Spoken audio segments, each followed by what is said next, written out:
Olá, mega aluno! Aqui é o professor Recanelo. Estamos começando um tema novo neste canal, evolução. São 4 videoaulas em que abordarei de forma bem detalhada este tema para a sua prova, para o vestibular, para o Enem, para você gabaritar esse assunto. Antes, acesse o site Mega Aluno, pegue os slides desta aula e bora falar de evolução. Um tema muito interessante, polêmico, instigante. Sei que você vai gostar e fique até o final da aula, pois resolveremos 10 questões de vestibulares das principais bancas examinadoras do país. Se liga na aula então. Primeira corrente de pensamento é o fixismo ou criacionismo, que predominou até o século XVIII.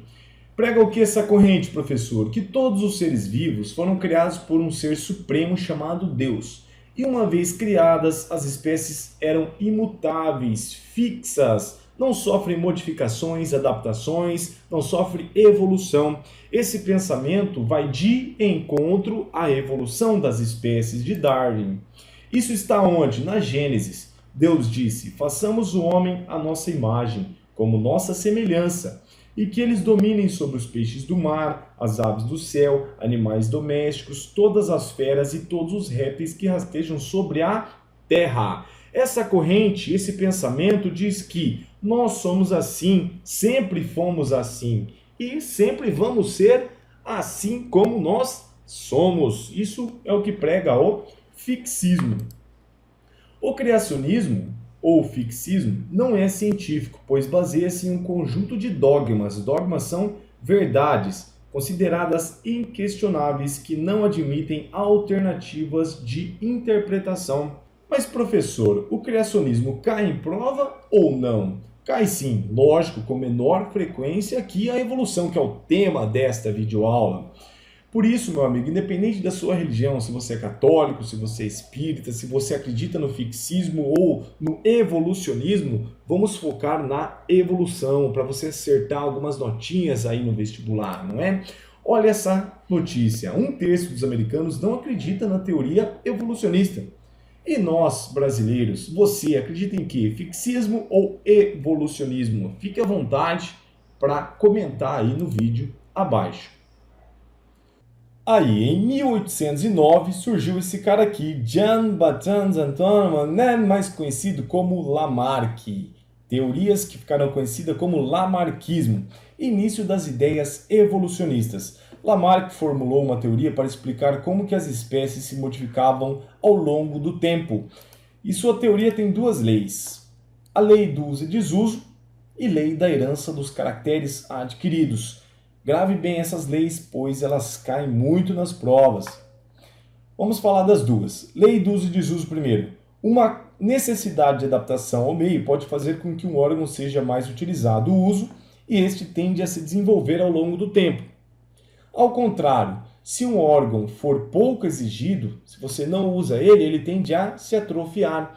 Isso é válido, pessoal? Você acredita nisso? Se você utiliza muito um membro, um órgão, ele se desenvolve. Se você não utiliza ele, regride, sofre atrofia.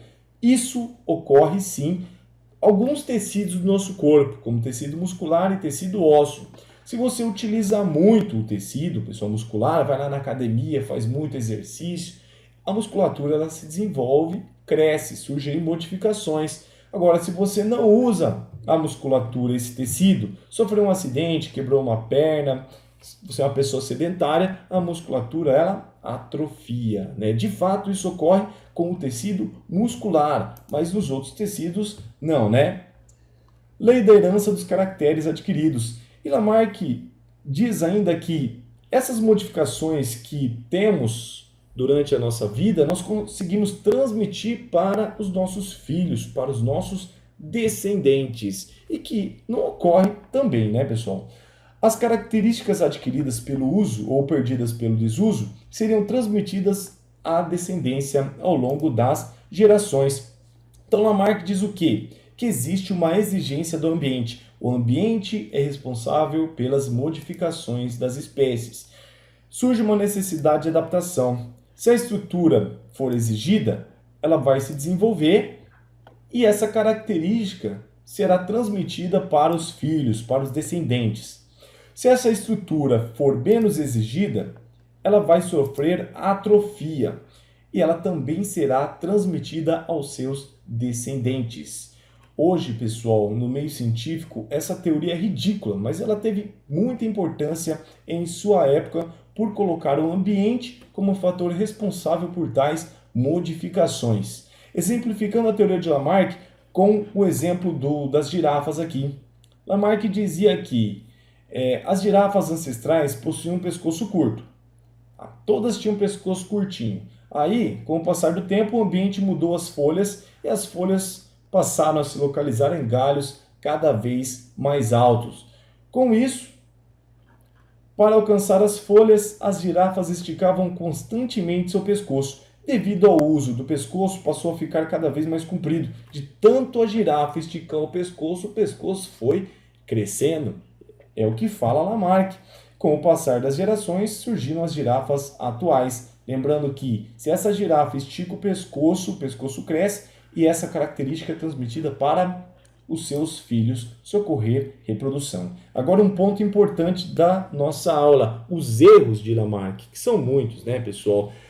Professor, se Lamarck, a teoria dele é furada, por que nós estudamos? Por dois motivos: para lembrar de um cientista, ter memória de um cientista, e dois, porque cai na sua prova. Okay?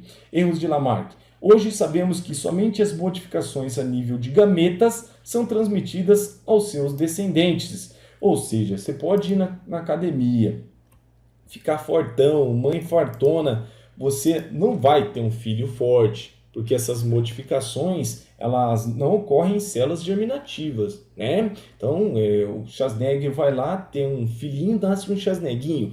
Isso é um absurdo, né, pessoal? As modificações citadas por Lamarck em sua teoria ocorrem em células somáticas. As células somáticas, que é o caso da musculatura, elas não passam para os nossos descendentes. Apenas o espermatozoide e o ovócito. As modificações ali é que serão passadas para os descendentes.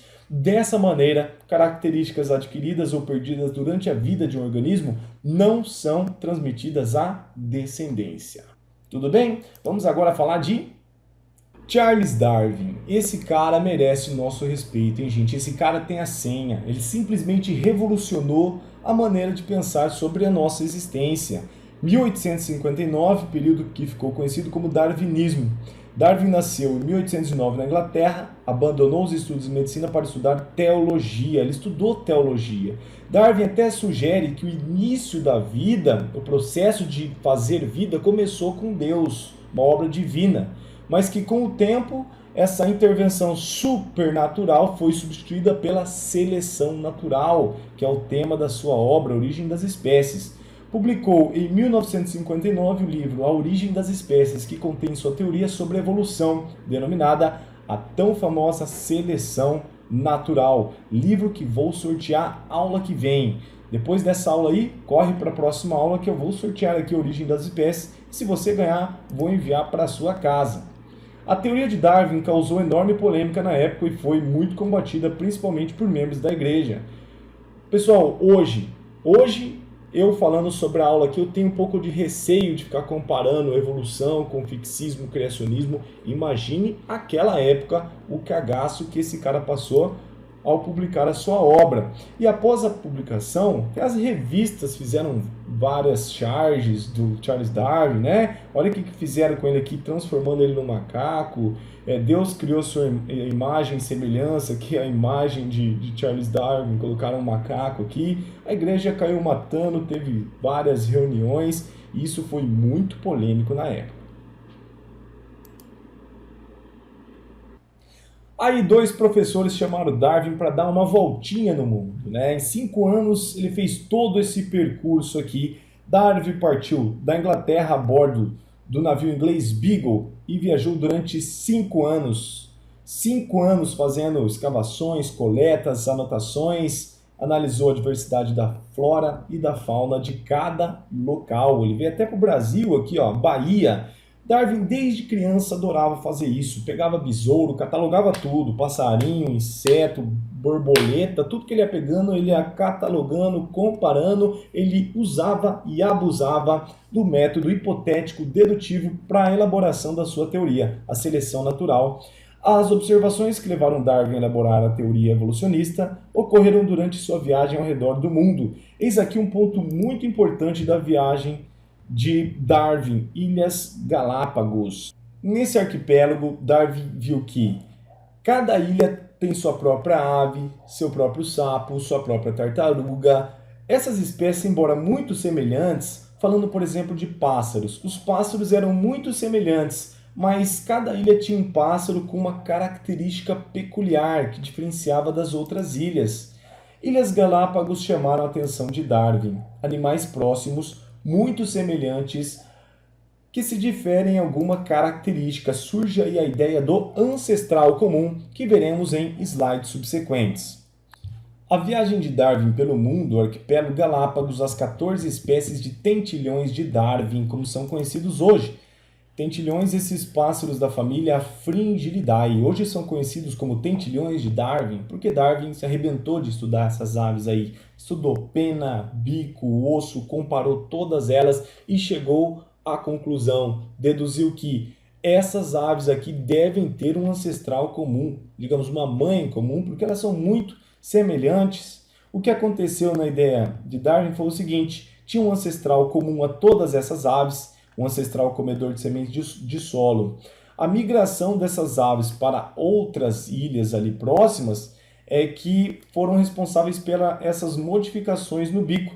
Aves que migraram para uma determinada ilha sofreram um processo adaptativo, tá? Comedores de inseto, que migraram para uma outra ilha. O ambiente ali é diferente, a pressão do ambiente ali é outra. O ambiente seleciona outros tipos de bicos que foram adaptados a comer cactos. E aqui como exemplo, uma outra linhagem, comedores de sementes. Então Darwin, pessoal, chegou a essa conclusão do ancestral comum. O estudo dessas aves foi fundamental para a elaboração de sua teoria, a seleção natural. É a seleção, no caso aqui a ilha, que vai selecionar as linhagens de pássaros.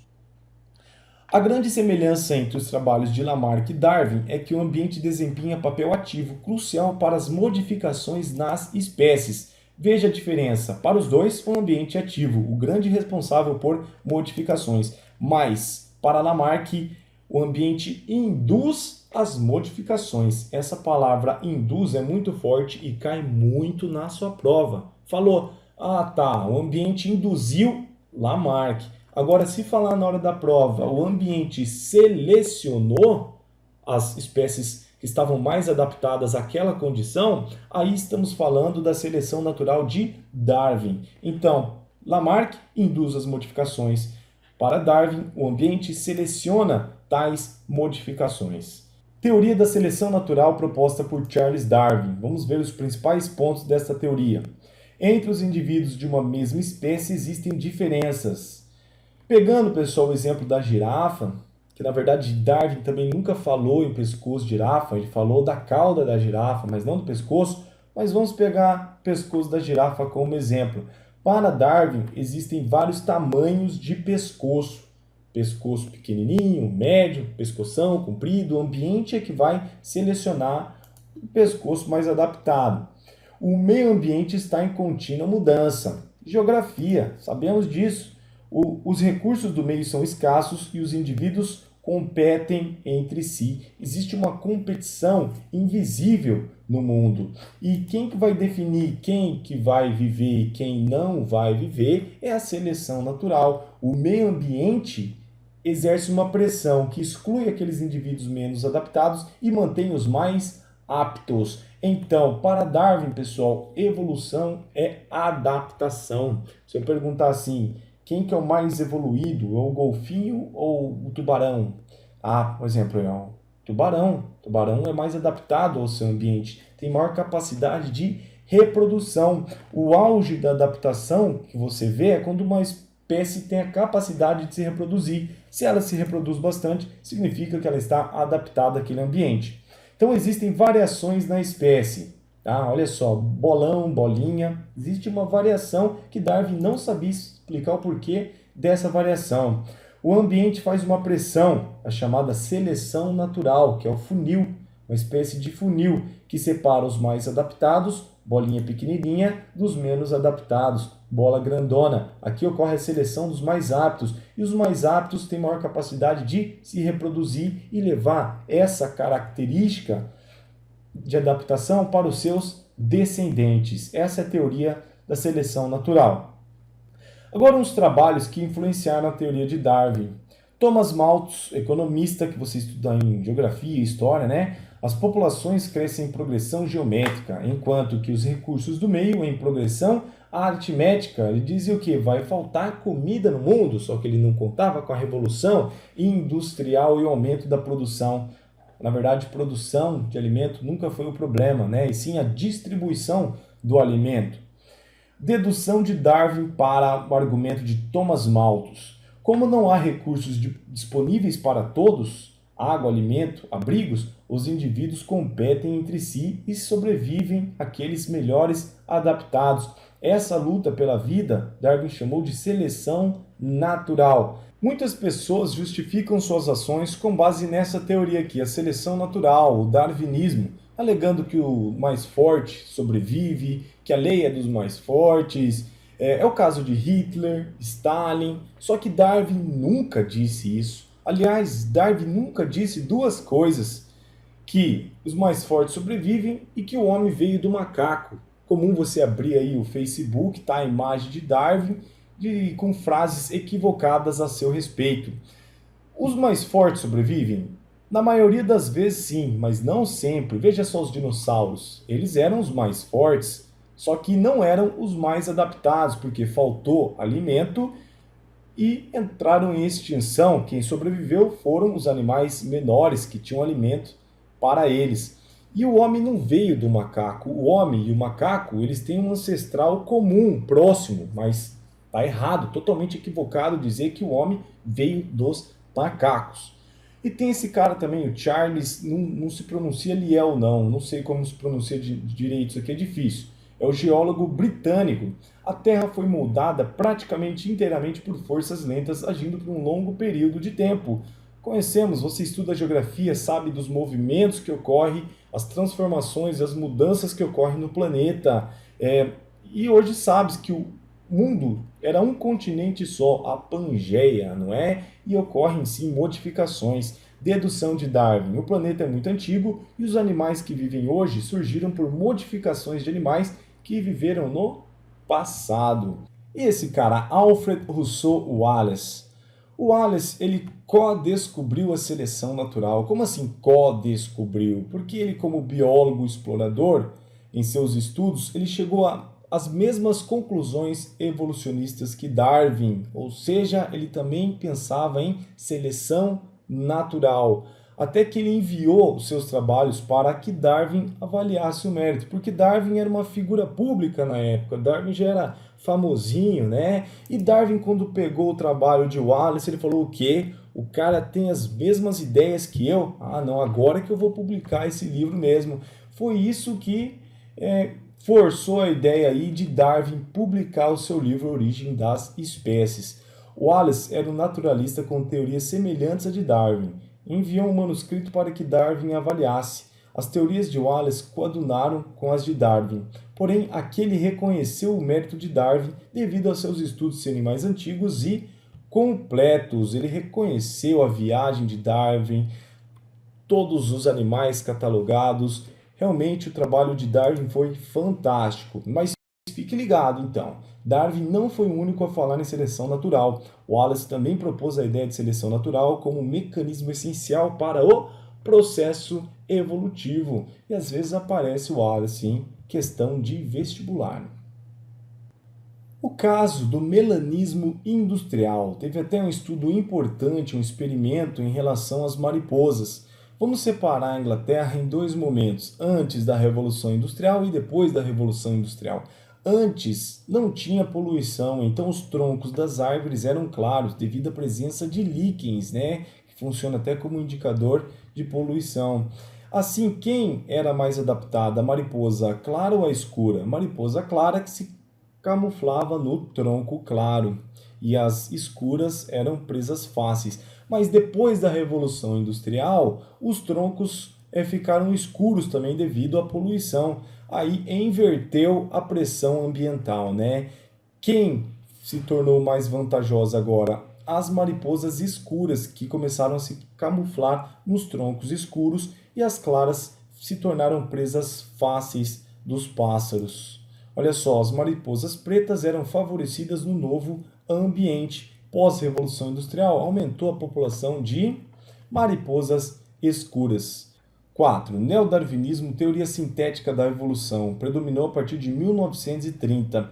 Tinha algo que Darwin não sabia explicar, o porquê da variabilidade genética.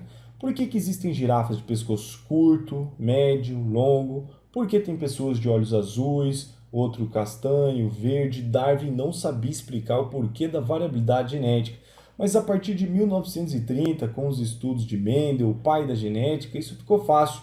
Então essa escola ela conta com a contribuição de vários cientistas de todo o mundo e agrega à seleção natural conhecimentos complementares de genética, bioquímica e ecologia. Por isso, teoria sintética faz uma síntese de tudo isso, né? Uma síntese. Essa é a nova escola, teoria sintética da evolução. Agora ficou fácil, né? Mecanismos causadores da variabilidade genética são a mutação e a recombinação gênica. Então, tinha indivíduos, esses indivíduos, uma população, está sofrendo mutações constantemente e também recombinação gênica, eles estão fazendo sexo ali o tempo todo, né? E isso aumenta a variabilidade genética, essas variações genéticas na espécie. Aí entra o ambiente, faz a seleção natural. Agora, o que já estudamos, os indivíduos mais adaptados vão sobreviver e vão se reproduzir.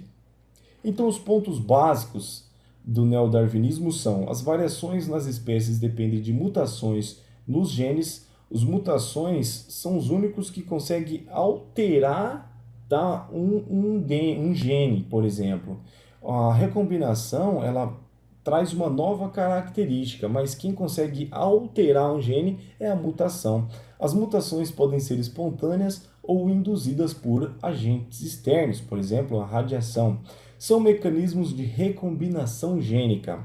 Recombinação gênica, lembra do sexo, né? A meiose, que estudamos já, crossing over, segregação independente dos cromossomos homólogos, que ocorre também na meiose, e a fusão de gametas de sexo diferentes, ou seja, a reprodução sexuadas, aqui ó, a fecundação, né? Fusão de gametas e a fecundação. Então, pessoal, o que promove a variabilidade genética, você tem que guardar, são as mutações e recombinação gênica. Esses são os fatores responsáveis pela variabilidade genética. Agora, o caso dos antibióticos, um caso que cai muito em prova, porque a automedicação com antibióticos não é recomendado. Por que você não pode sair tomando remédio aí? Tem gente que não sabe nem diferenciar antibiótico de anti-inflamatório, né? O cara tá com gripe e o cara mete um antibiótico. Conheço muita gente que faz isso. Por que você não pode sair tomando antibióticos sem uso indiscriminado de antibiótico? Por quê? O uso indiscriminado do antibiótico promove seleção de bactérias que já apresentavam a ele resistência prévia. Isso vai ficar mais fácil com o exemplo que eu vou dar logo abaixo. Essas bactérias sobrevivem e passam a se reproduzir. Os descendentes herdam característica genética que confere resistência. As bactérias resistentes causam danos ao organismo. Vamos sintetizar essa informação? Então, existem várias bactérias do seu corpo, aqui representado em preto e em verde. Essas bactérias verdes, aqui uma hipótese, essas são resistentes ao antibiótico, são bactérias mutantes, essas são resistentes ao antibiótico. Então, se você ficar tomando antibiótico, você vai matar as bactérias pretas, mas a verdinha não. Aqui que estamos fazendo, tomando antibiótico, não é uma seleção natural, porque você está tomando o antibiótico ali, então é uma seleção artificial. Você vai selecionar a linhagem verde. Essas vão sobreviver, vão se reproduzir, e agora você vai tomar antibiótico, sabe que vai adiantar? Vai adiantar em nada, porque essas bactérias são todas resistentes ao antibiótico.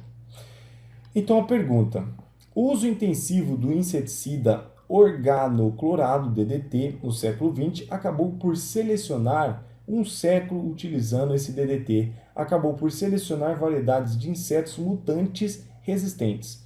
Muitas vezes foi necessário aumentar a dose de organoclorado para que houvesse sucesso no combate aos insetos, o que aumentava inclusive o risco de contaminação ambiental, uma vez que o DDT é muito estável. Se bioacumula e é pouco biodegradável. FUVEST. Enquanto os antibióticos induzem mutações em bactérias, o DDT as provoca em insetos. Você concorda com essa afirmativa? Justifique. Alô? Sempre quando você vê essa palavra induz, por favor, lembre de Lamarck. Lamarck. Então, a teoria de Lamarck ela foi derrubada, então você não pode concordar. Não concordo. Nem os antibióticos e nem o DDT induzem mutações. Tal conceito expressa as ideias lamarquistas de que as necessidades de adaptação ao meio induzem o organismo a sofrer transformações. Na verdade, dentre as bactérias já havia um grupo mutante. Os antibióticos, eles selecionam as bactérias. O mesmo raciocínio se aplica ao DDT, que age como agente seletivo de insetos mutantes resistentes. Então, de acordo com os novos conhecimentos, os antibióticos eles selecionam e não induzem, ok? Seleção artificial, já que nós estávamos falando de antibióticos, o uso indiscriminado, que nada mais é do que uma seleção artificial, vamos ver aqui a domesticação de animal, né, como é conhecido. Ao longo da história, o homem domesticou animais, foi o agente seletor de suas características através da seleção artificial. Por muitos anos, o homem vem selecionando linhagens de seu interesse.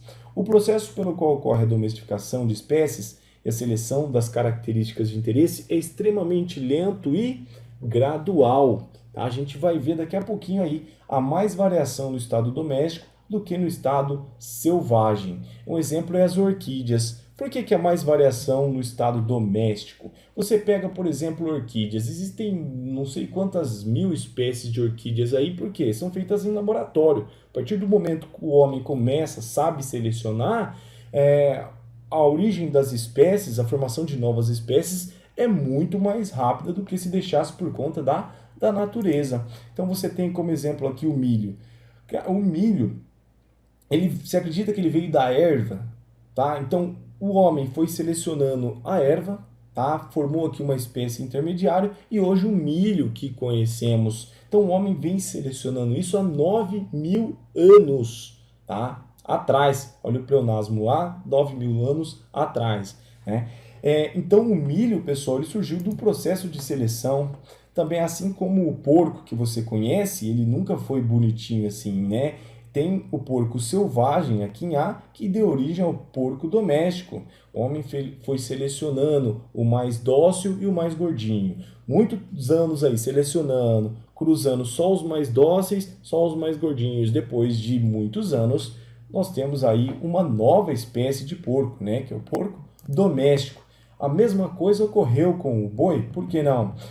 O boi antigamente era muito bravo, né? Esse bós primigênios. Então, o homem começou a domesticar esse animal e selecionar o mais dócil e o mais gordinho, até que conhecemos o boi, que deu origem aí ao Bostaurus, né? Que conhecemos hoje.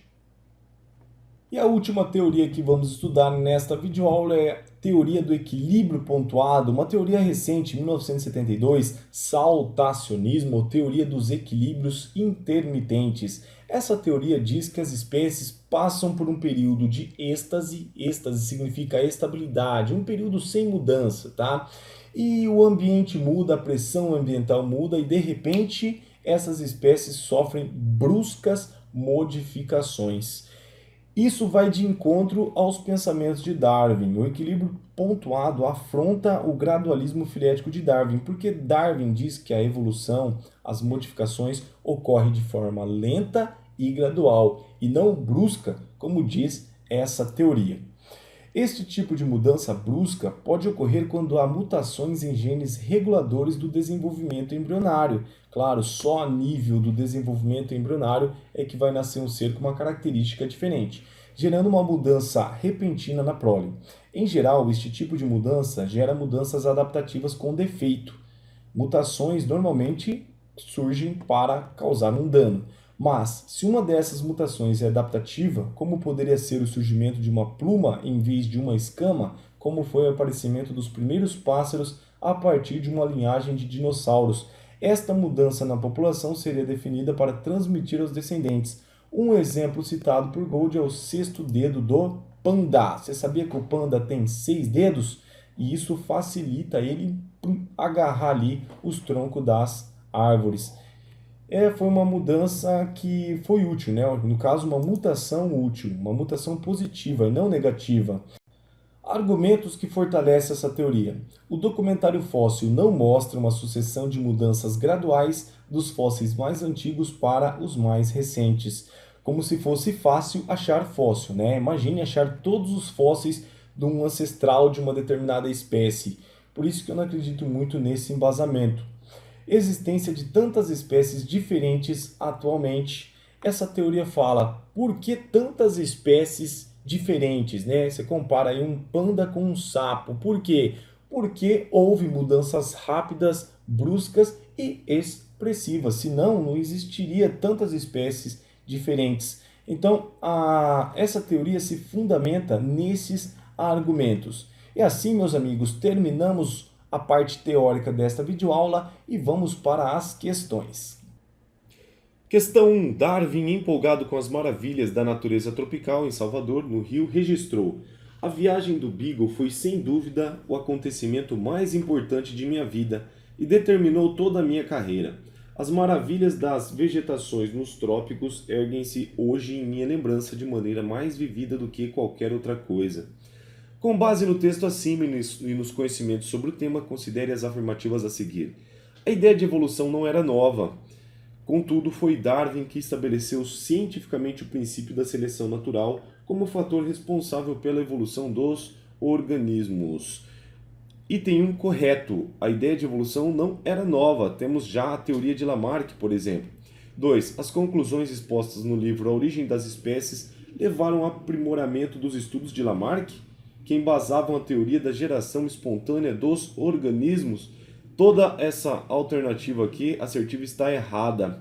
Ele não se embasou em Lamarck, e Lamarck não tem nada a ver com a geração espontânea dos organismos, tema de origem da vida. 3. Em sua viagem, Darwin observou a ocorrência de processos biológicos semelhantes em áreas geográficas e com seres vivos diferentes, o que colaborou para a elaboração da teoria da evolução pela seleção natural. Ele está falando aqui na ilha de Galápagos. A teoria da evolução pela seleção natural, conhecida por darwinismo, também foi desenvolvida por Alfred Wallace, que na mesma época estudava o fenômeno evolutivo. Perfeitamente, pessoal. Wallace já estudava e chegou às mesmas conclusões que Darwin sobre a evolução. Então somente a 2 está errada. Alternativa E. 1, 3 e 4 corretas. 2. A viagem do jovem Charles Darwin ao arquipélago de Galápagos é um dos episódios mais conhecidos em toda a história da ciência. Tartarugas gigantes que exibiam carapaças com formatos diferentes e aves que se distinguiam pelo formato de seus bicos, conforme a figura a seguir. Com relação ao texto acima, é correto afirmar que a diversidade das aves se deve ao mecanismo de adaptação, em que as espécies apresentaram modificações sem transmissão de características hereditárias. Errado, pessoal. Se ela apresenta modificação, ela tem que repassar essa modificação, senão não adianta em nada. Darwin diz que essas espécies adaptadas, modificadas, devem transmitir as suas características. B. A árvore filogenética representada indica a ancestralidade comum, a partir do qual se originaram apenas os comedores de insetos. Não, desse ancestral originou os comedores de inseto, cacto e também de semente. Errado. Cada tipo de bico era apropriado a uma dieta alimentar específica, ou seja, a variação fenotípica observada é produto da imutabilidade das espécies. Um errinho aqui apenas, imutabilidade das espécies. Aqui deveria ser mutabilidade, modificações das espécies. Ocorreram essas modificações e elas não eram imutáveis, por isso está errado. D. Nessa filogenia observa-se ausência de parentesco errado, pessoal. Observa-se aqui um parentesco, um ancestral comum. E. As diferentes espécies originadas são incapazes de se reproduzir entre si, não havendo, portanto, fluxo gênico entre elas. Ok, elas se diferenciaram tanto devido ao isolamento geográfico que acabou formando novas espécies. Então, as diferentes espécies originadas são incapazes de reproduzir entre si, não havendo, portanto, fluxo gênico entre elas. Alternativa correta, alternativa E. E aqui você acompanha os comentários do professor. 3. Assinar a alternativa correta quanto à evolução das espécies. A. Wallace, em seus estudos, chegou às mesmas conclusões que Lamarck. Não, Wallace chegou às mesmas conclusões que Darwin, a respeito da seleção natural. B. Segundo a teoria de Lamarck, a característica do pescoço longo das girafas era resultante da seleção natural? Quem falou em seleção natural foi Darwin, não Lamarck. C. Na teoria de Darwin, as características resultantes de condições ambientais, como atrofia muscular ou hipertrofia, podem ser transmitidas para os descendentes. Se você ficar forte, seu filho vai nascer forte também. Quem disse isso foi Lamarck. Transmissão das características adquiridas. D. O neodarwinismo ou teoria sintética da evolução reinterpretou a teoria da evolução de Darwin, que além da genética e dos conhecimentos em hereditariedade, incluiu fatores fundamentais da evolução, da mutação gênica e da recombinação gênica. A alternativa D está perfeita, é a correta. E a lei do uso e desuso e a lei da transmissão dos caracteres adquiridos foram estabelecidas por Lamarck, não Darwin. Por isso, o nosso gabarito D, novamente. 4. Joana foi ao médico se queixando de dor na garganta e diz que os antibióticos que havia tomado não resolveram seu problema. Ao definir o diagnóstico, o médico relatou que a infecção era causada por uma bactéria resistente aos antibióticos ingeridos. Considerando seu conhecimento sobre a teoria da seleção natural, proposta há cerca de 150 anos por Darwin e Wallace, leia as proposições abaixo. 1. O hábito da automedicação pode selecionar bactérias naturalmente resistentes a antibióticos presentes no corpo de Joana. Correto, pessoal. Se você se automedica, você está selecionando bactérias. Por isso que você precisa ir ao médico e ele saber se está ocorrendo essa resistência ou não para ir mudando de antibióticos. Você não pode ficar tomando o mesmo antibiótico. 2. Mutações induzidas pela ação das drogas utilizadas são os principais agentes da seleção de bactérias resistentes a antibióticos. Lembra que eu falei dessa palavra induzidas? Sempre que aparecer induzidas, você para, lembra de Lamarck e fala, essa teoria está furada, tá? O ambiente não induz nada, ele seleciona. Então, 2 está incorreto, de acordo com a teoria de Darwin e Wallace. Se falasse de acordo com a teoria de Lamarck, aí estaria correto. 3. Além dos antibióticos, bactérias responsáveis por uma infecção sofrem a pressão seletiva da resposta imunológica. Correto também, pessoal. Assim como as bactérias são selecionadas por antibióticos, elas são selecionadas também por substâncias liberadas por células do sistema imunológico nosso. Por isso, o nosso gabarito é C. Apenas 2 está incorreto. Em entrevista aos meios de comunicação, o infectologista David, cada nome que aparece em biologia que mata o professor, né? À época, diretor executivo do INCOR afirmou que, ao longo dos últimos séculos, as epidemias têm se tornado menos avassaladoras, ou seja, algumas doenças, apesar do alto potencial de transmissão, apresentam taxas de mortalidade menores que antigamente. Tal fato, cogita o médico, deve-se à esperteza do vírus, adquirida ao longo das gerações. Essa propriedade do elemento viral, a sua esperteza, pode ser compreendida no contexto de um conceito biológico que é: bom, sabemos que os vírus eles são parasitas intracelular obrigatório, eles precisam de um hospedeiro para sobreviver. E tem 2 tipos de vírus, aqueles burros, vou chamar assim, que parasitam e matam o seu hospedeiro. Assim eles são extintos da natureza juntamente com o hospedeiro. E tem esses espertinhos que o texto está dizendo, que são aqueles que não matam o seu hospedeiro. E esse processo de burro para esperto vem de um processo de seleção. né? Então vamos às alternativas. A mutação. Sim, a mutação ocorre, mas depois da mutação vem o processo seletivo. Então não é a mutação a causa. B, a evolução. Os vírus evoluem visando se tornarem menos virulentos.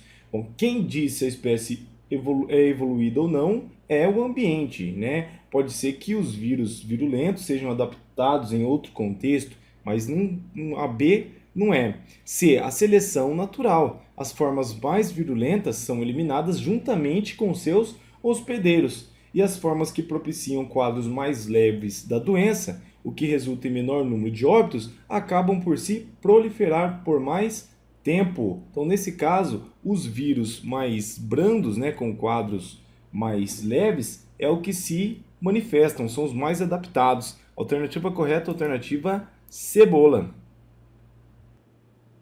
Para responder esta questão, considere o texto abaixo. Quitosana. Uma tinta capaz de curar-se de marcas e arranhões está mais perto de se tornar realidade graças ao trabalho de cientistas da Universidade do Mississippi. Eles usaram moléculas de quitosana, que confere aos caranguejos e outros crustáceos a capacidade de autocura, para criar um revestimento para materiais capazes de se restaurar quando exposto à luz do sol. Arranhões foram reparados depois de 30 minutos. As moléculas customizadas foram adicionadas a um composto para vernizes chamado poliuretano, usado em diversos produtos como cortinas de tecido, asas de avião e brinquedos infantis. Interessante essa tinta, hein? Se tivesse no Mercado Livre, será que tem lá? Passar no meu carro. A capacidade de autocura dos crustáceos do ponto de vista darwinista, do ponto de vista de Darwin. Então, não estamos falando no neodarwinismo e também não em Lamarck. Esquece mutações e recombinação gênica aqui. Alternativa correta, então, alternativa dado, da maior taxa de reprodução dos indivíduos que apresentavam essa característica. Porque indivíduos que têm essa característica são adaptados, eles passaram por um processo de seleção natural. E os mais adaptados têm maior capacidade de reprodução. Alternativa D. Se uma espécie tem alta capacidade de reprodução, ela é adaptada. Em 2009 foram comemorados os 150 anos da publicação do livro A Origem das Espécies, de Charles Darwin. A teoria da evolução por seleção natural representou uma grande mudança no pensamento biológico, além de influenciar em muitas outras áreas do conhecimento humano. Observe a figura abaixo e selecione a alternativa que explica o evento segundo a visão darwiniana. Então temos aqui sapos, alguns pigmentadinhos, né? E outros mais lisinhos. O que aconteceu? Esses aqui sumiram na geração seguinte. Isso sugere que os sapos mais escuros, os circulados, por algum motivo não determinado, tiveram desvantagem adaptativa e foram eliminados na geração seguinte. Tá? Quem estava mais adaptado a essas condições são os sapinhos mais lisinhos aqui. Há algum tempo, a resistência a antibióticos vem se tornando um problema mundial de saúde pública, porque dificulta o tratamento de infecções bacterianas. Analise esta figura, em que está representada uma população de bactérias. A partir dessa análise, considerando outros conhecimentos sobre o assunto, cite 2 fatores evolutivos que atuaram nessa população. Então, temos aqui uma população de bactérias. Começou aqui, né, essa bactéria se reproduzindo, e você vê que nesse momento surge uma nova característica. Recombinação gênica não é porque essas outras bactérias não têm essa característica. Essa aqui é uma característica nova na população, que surge por mutação. E a partir do momento em que introduzimos o antibiótico, estamos fazendo uma seleção natural, uma seleção artificial. Estamos selecionando essas bactérias agora, que são as mais resistentes, né? Essas aqui vão ser mortas pelo antibiótico e selecionamos essas aqui que são as resistentes ao antibiótico ampicilina. Então, são 2 fatores evolutivos: a mutação gênica e a seleção artificial induzida. Explique, de acordo com a teoria neodarwinista, a atuação desses 2 fatores evolutivos na população de bactérias representada. As mutações promovem variabilidade genética na população e o antibiótico atua selecionando os indivíduos que apresentam resistência eliminando aqueles sensíveis. Então, o antibiótico seleciona as mais resistentes e elimina as bactérias sensíveis ao antibiótico. Analise esta figura em que está representada uma população de bactérias que, logo após a introdução de antibiótico, se tornou resistente. Olha só, introdução do antibiótico ampicilina. E a partir desse momento, o que aconteceu? As bactérias ficaram resistentes. Muito estranho isso, né? A partir dessa análise, considerando outros conhecimentos sobre o assunto, identifica a teoria evolutiva que permite explicar as mudanças observadas nessa população. Essa teoria aqui, ela é de Lamarck, né? O antibiótico induziu essas bactérias a se tornarem resistentes. Não foi um processo seletivo ali. O uso de antibióticos induziu o surgimento de resistência na população de bactérias. Ideia de Lamarck, lamarckismo.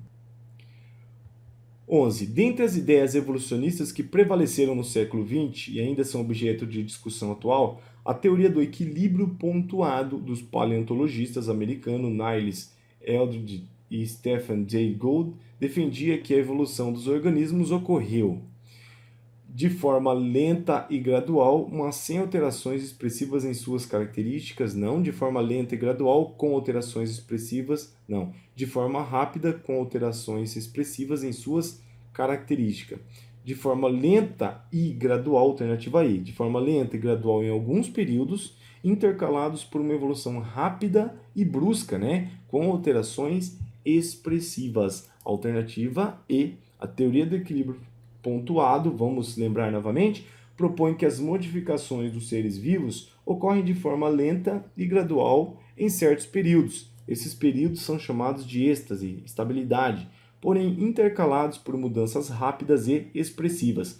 Essas mudanças seriam o resultado das prováveis alterações drásticas das condições ambientais em determinados períodos do tempo geológico. É isso aí, pessoal. Essa teoria aqui lembra muito o X-Men, né? Ocorreu uma mutação lá e de repente transforma completamente a espécie. Parece lá um superpoder. Essa teoria evolucionista cujo nome é equilíbrio pontuado. Meu amigo, se você ficou até o final dessa aula, você está de parabéns. Aula bem compridinha, resolvemos várias questões, você está preparado para o vestibular, para a prova do colégio, para o Enem também. É isso aí, a aula que vem nós vamos falar sobre evidências da evolução, uma aula muito mais curta, espero você lá. Se você gostou dessa videoaula, não esqueça de clicar em curtir e também compartilhar o vídeo para os seus amigos. Forte abraço, até a próxima!